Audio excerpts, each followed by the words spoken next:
Hi, friends, and welcome to my channel. This is a podcast where I share my insights, and today I want to talk to you about the joy of restraint. And we're going to talk about how liberating it is to realize how limited you are. And in this realization of limit, you increase the quality of your life in ways that a lot of people don't understand. So if you will indulge me, I will help you with the joy of restraint, which is not self-deprecation, it is not sacrifice, it is not giving up on anything. It's realizing what's rightfully yours. So stick around.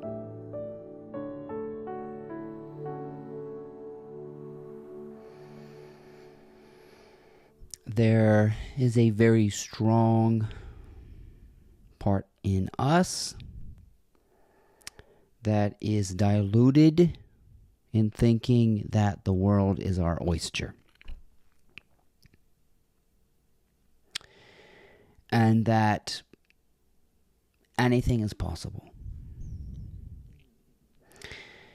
And that is true at a certain level.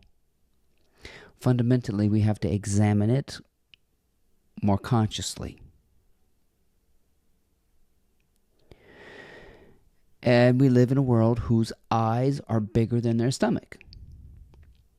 And you can see this as evidenced in the epidemic called obesity. So a lot of my teachings will reflect what we see in the physical world and how that is mirrored in the metaphysical, in the spiritual world.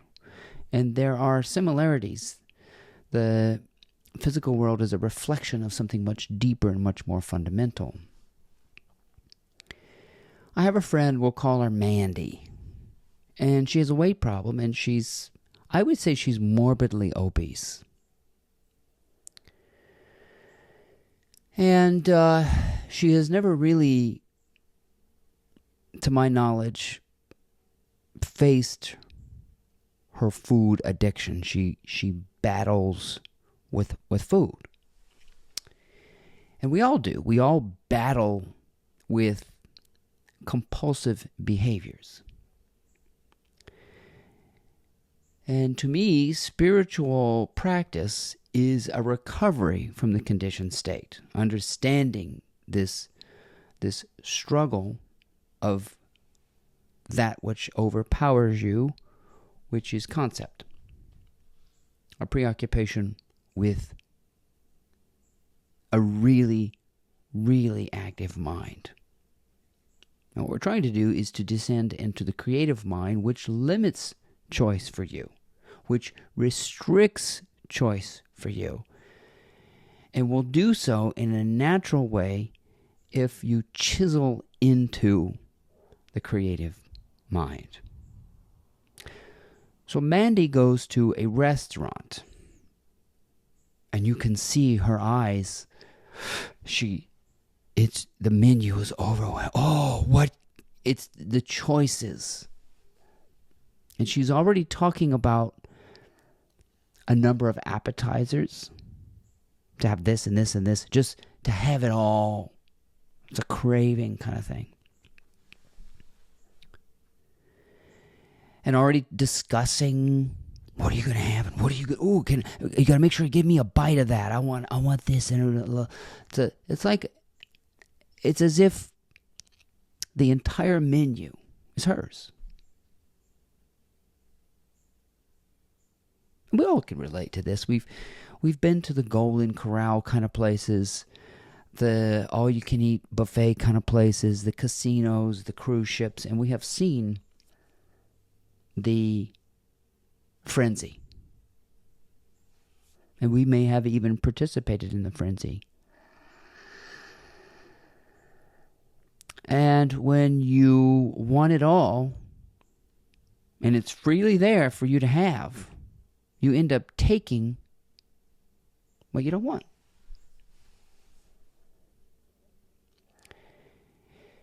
You got piles of food. And you're like, I really don't want all this, but it's here, so I'm gonna consume it because it's there. And my friend Kevin, we joke about this a lot, and he says, well, just because filet mignon is on the menu at Denny's doesn't mean you should order it. So you have a lot of unhappy people with things they don't want because they haven't really learned how to settle in, restrain themselves. Because we have this perception that a good life is one that has lots in it, just full. Look at the buffet offered here. The cruise ship has all the food out. So we're going to get the most out of our experience by eating it all. And that's the world we live in. We live in a world that seems to have all these so-called options, and we mindlessly consume them, wondering, when will we be full? When will we really get what we want? You'll get what you want when you start learning to think about it more carefully before you go to the buffet, before you even look at the menu. You're going to restrain and restrict. Now, I have always been one of these people that can resist the temptation to overeat. This I am grateful for. I was an overweight child, but I'm now 50 years old, and I've learned how to dial in and give myself and feed myself lovingly. And so I do like Will Smith. Will Smith says, I love you too much to let you have all that pizza. I just love you too much. So this is about the way you would restrain and restrict. If you own a pet, you don't let her eat whatever she wants. If you just leave the dog food out, I have a big 40-pound bag of dog food in my kitchen. If I leave that out for her, she would probably get sick. So we are sick because we think we want it all, or we just absolutely have no idea how to restrain. Okay? So how do we do this? How do we lovingly restrict ourselves to that which we truly desire? You have to get into the creative mind to understand how limited it is. The egoic mind wants everything and will gobble it up and never feel satisfied. That is, until you have gotten sick of it. You've gotten sick of the so-called choices out there. Right? You've been to restaurants like this with people? Can I have a bite of this? Can I have a bite of this? Oh, let me try this. Oh, let's get 4 or 5 desserts. Blah, blah, blah, blah, blah, blah. I have a mother like that. That is a conditioned mind of craving. It is gluttony, which is also poverty, which is also lack. It's Seneca who said, it's not the rich man is not the one who has little. The rich man is the one who craves more and can't stop craving. No restriction, no restraint. They haven't overcome that part of the conditioned brain. And so we pause. This is why we give thanks. This is why in the old days we would pause before we ate. To make sure what we're about to eat is exactly what we want to eat. Nowadays, we're not sure if we want to eat it because it's designed to keep you eating more. If you pop open a bag of Doritos, the contents are such that the salty and the sweet and the crispiness are at what's called the bliss point. If it were any more salty, any more sweet, or any more crispy, it'd be disgusting. So it's just right there, which keeps the brain wanting more. It is a complete and total dopamine addiction. The creative mind, however, once you understand how it works, your preferences are locked in. It's funny how we say sexual preference. My sexual preference is homosexual. That's not a preference. That's not a choice. That's a truth. That's an irreducible truth. Now, some people prefer the opposite sex. Some people prefer both sexes. Those are not preferences.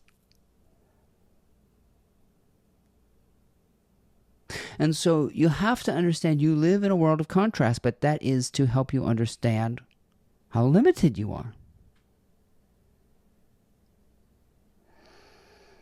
I don't like this kind of stuff. That's a truth. I don't like everything.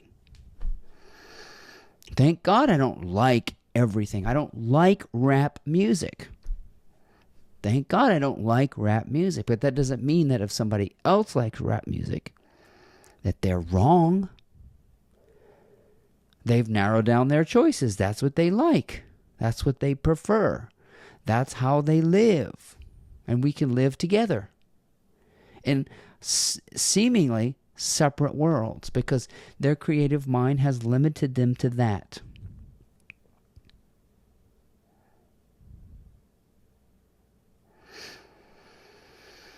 So we examine our desires carefully in the laboratory of the inner realm that can only be accessed when you get away from this idea that everything is yours.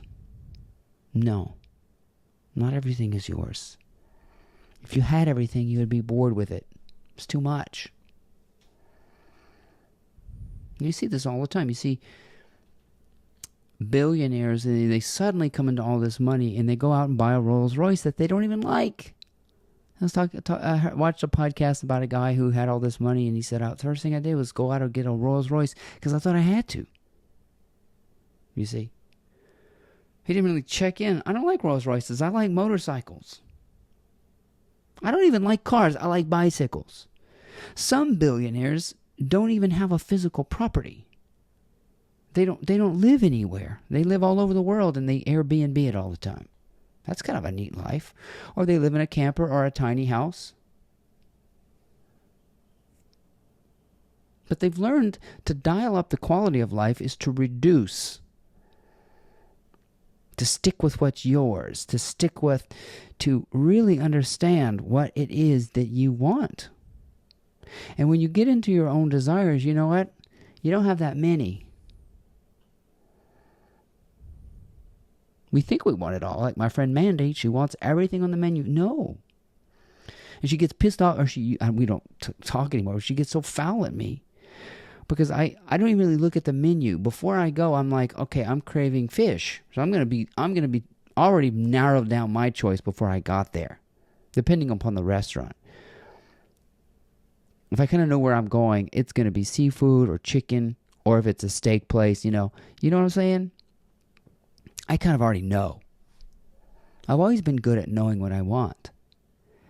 Because I've been able to narrow down what I want.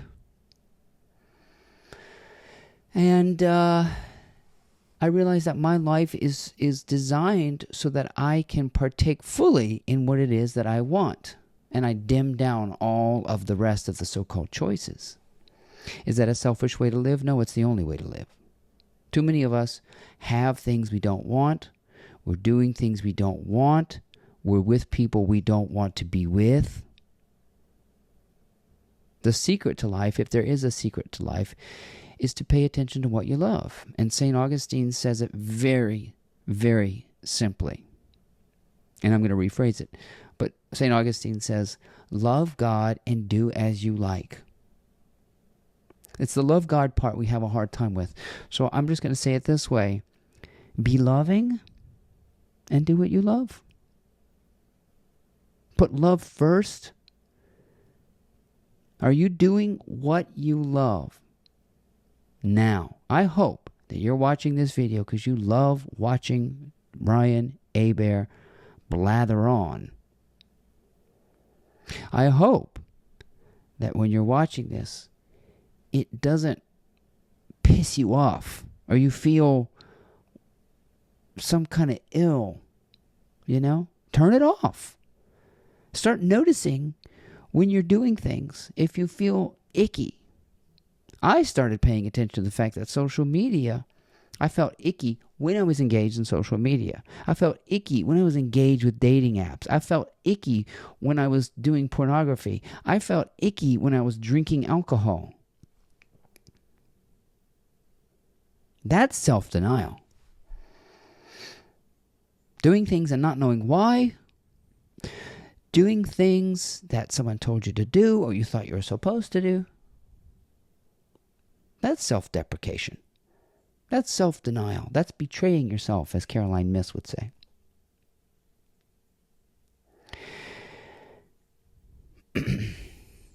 And so we're going to start paying attention to what we love.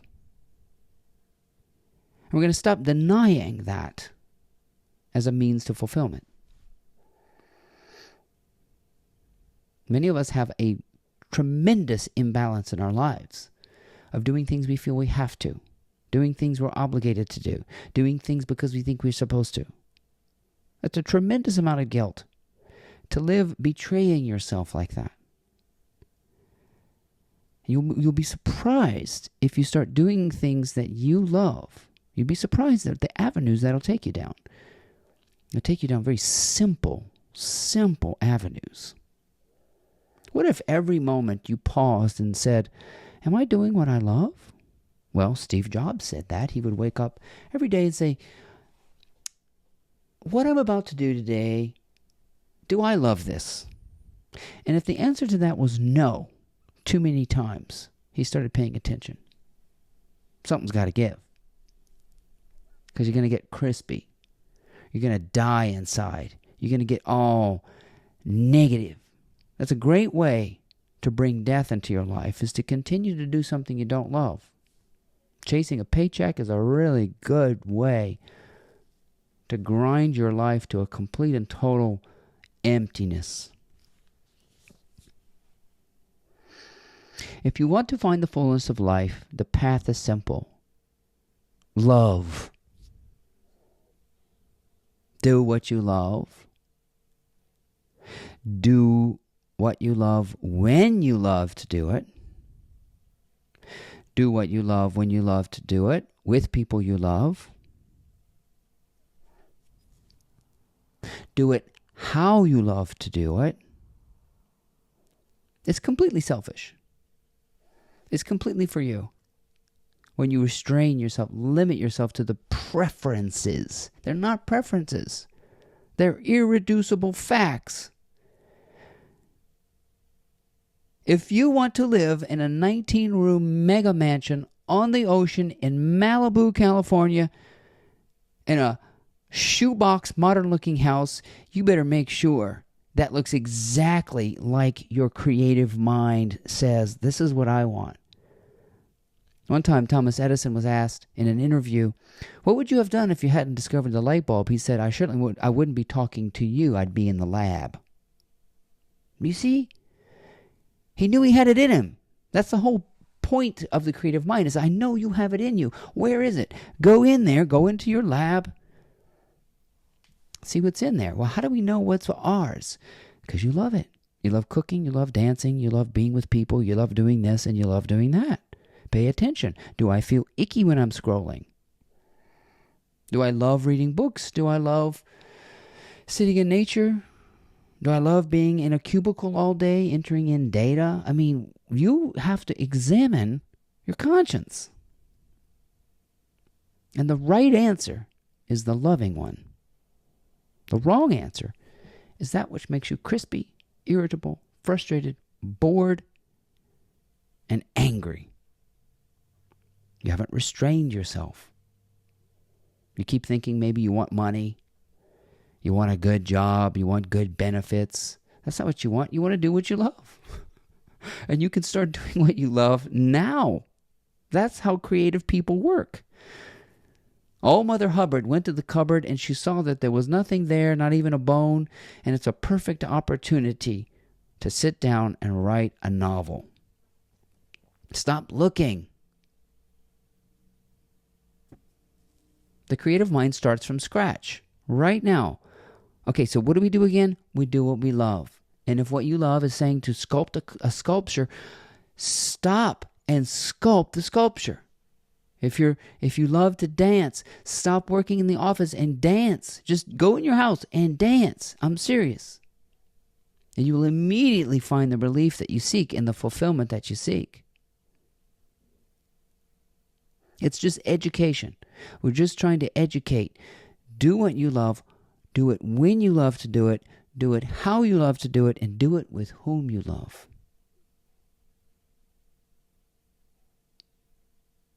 And that's the joy of restraint. You're restricting yourself to love. Who can ask for anything more? That's it. My name is Ryan Hebert. I hope you enjoyed these insights. Please check out my blog, mymorningmotivator.com.